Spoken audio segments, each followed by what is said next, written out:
Hi, welcome back to another video. If your stomach feels like it's burning, cramping, or bloating after meals, and antacids don't seem to help, it might not be just acidity. It could be gastritis. After my previous video on acid reflux, I have been receiving a lot of comments and personal messages from people who have been diagnosed with gastritis and peptic ulcers asking if they could also follow the same lifestyle and dietary modifications I recommended for acid reflux. During my interactions with them, I kind of got to know that there are many people out there who are confused with GERD, gastritis, peptic ulcers, etc. So I was considering to have a series of these gastrointestinal problems and its natural management, hoping it would benefit a lot of you. As we did in the acid reflux video, I'll also divide this video majorly into 3 sections. In the first section, we will be discussing about the root cause, understanding the physiological changes that is happening when you have gastritis. In the second section, we will look into the lifestyle modifications that you should consider. And in the very important third section, we'll try to understand the dietary management of gastritis, in which we'll discuss what to include and what to avoid in your diet. And in the dietary management section, I am planning to give you a golden tip on which a pilot study was conducted in 2014. I have recommended this to many of my clients and have got excellent results. So I'll make sure by the end of this video, you will have the enough knowledge and understanding to naturally manage or even cure gastritis.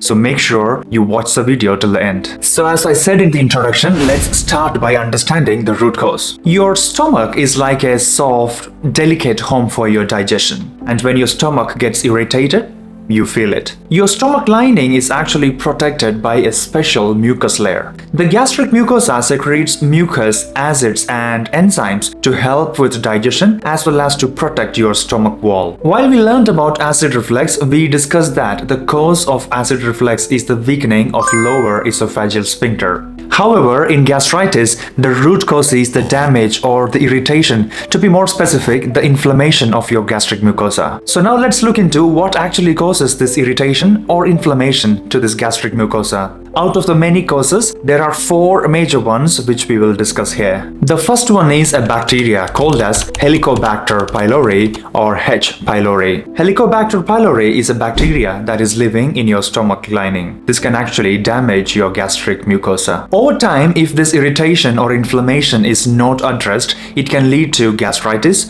or even peptic ulcers. If you are somebody who is diagnosed for peptic ulcers, don't worry, we can discuss that in a separate video. The second major cause is the NSAIDs, the non-steroidal anti-inflammatory drugs.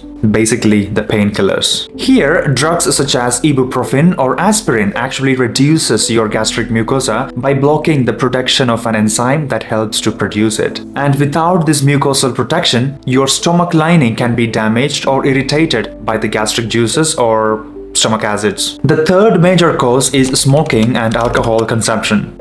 It's quite funny that smoking and alcohol consumption is there in almost all my videos so far. But I can't be without mentioning it. Studies have proven that smoking and alcohol consumption actually reduces the intensity of your gastric mucosa. And the fourth big factor is stress. Stress induces secretion of cortisol, which is called as the stress hormone. Increased cortisol level in your body actually can stimulate the secretion of gastric acids even when there is no food in your stomach. This phenomena can lead to the erosion of gastric mucosal layer, leading to inflammation. And based on the location of this inflammation, if it is the upper or middle or lower part of the stomach, we classify gastritis into few. But for the time being, let us not complicate it so much. Now let us take a quick look into the symptoms. The first one is a burning sensation in the upper part of your belly. This is because an inflamed gastric lining can sometimes weaken our lower esophageal sphincter. The second one is nausea or vomiting sensation. In very severe cases, you can also experience to have yellowish or greenish vomitus. If you are experiencing this, immediately consult a doctor. You can also experience loss of appetite if you're having gastritis. You might also experience bloating and the feeling of being full too quickly. And if you're feeling sharp pain in your stomach, or if you see blood in your vomitus or your stool, you have to immediately consult a doctor. Now let us look into what are the lifestyle changes that you should make. Yes, medicines might help temporarily, but these lifestyle changes will make a real huge difference. Pay attention to your meal timing and portions. Eat smaller and more frequent meals. Avoid long gaps between your meals. And also try to eat at least 2 to 3 hours before your bedtime to avoid the risk of having a heartburn. The timing of drinking water is also important. If you want, sip little by little in between your meals.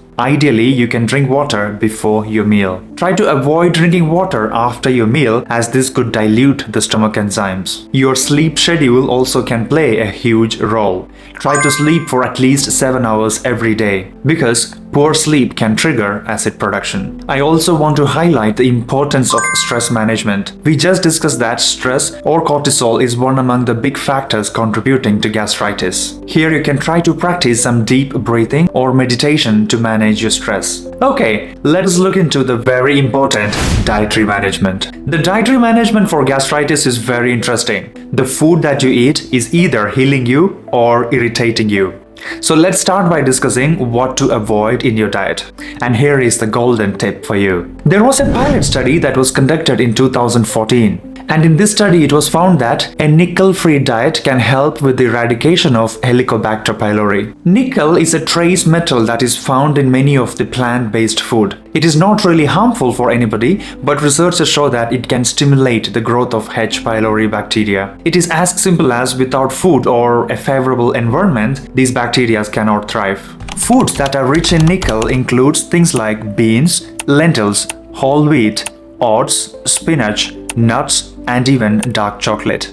Instead, focus on low nickel foods such as white rice, tapioca, apple, lettuce, mushrooms, eggs, and other dairy products. Other than avoiding the foods that are rich in nickel, you might also consider to remove the foods that are fried and deeply processed. Coffee, alcohol, and carbonated drinks are also a big no if you are having gastritis. Tomato-based sauces and citrus fruits can also trigger the symptoms of gastritis, so better avoid them as well. I have also seen people taking acid cider vinegar saying that it is good for promoting digestion. But if you are experiencing symptoms of gastritis, better avoid it. Now let us look into what you should include into your diet to better the symptoms. Here the first one that I want to mention is cabbage. Cabbage juices are rich in L-glutamine and something called as vitamin U, which can actually help to heal your gastric lining. The second thing I want to recommend to add into your diet is broccoli sprouts. Broccoli sprouts has got something called as sulforaphane, which can actually reduce the H. pylori infection and lower inflammation. So a combination of cabbage and broccoli sprouts make it a powerful natural aid for gastritis recovery. Try with small amounts first, and if your symptoms are very severe, you can try to have them steamed or as juices to be a bit softer to your stomach. Another natural supplement that has shown promising results in healing gastritis is mastic gum. Mastic gum is a natural resin from the mastic tree. This is in use for more than thousands of years for better digestive health. Modern studies have proven that mastic gum can reduce Helicobacter pylori, also protect stomach lining, as well as ease the symptoms of pain and bloating. Other than these, any cooked vegetables are good to have during gastritis. You may also consider to eat plenty of fruits, but try to avoid the citrus ones. Taking vitamin D supplementation is also found to be beneficial, as vitamin D can help to reduce the cortisol level in your body. You may also consider to have some probiotics such as yogurt, so that it can help to restore the good bacteria in your gut. So gastritis is not just about calming the acids, it is about protecting and healing your stomach lining. If you change your habits and diet, you are giving your body a real chance to heal from inside out. If you found this video helpful, give it a like and share it to somebody who has been complaining about that burning sensation lately. Thank you for watching. This is Dr. Thompson, and hopefully I'll see you in the next one.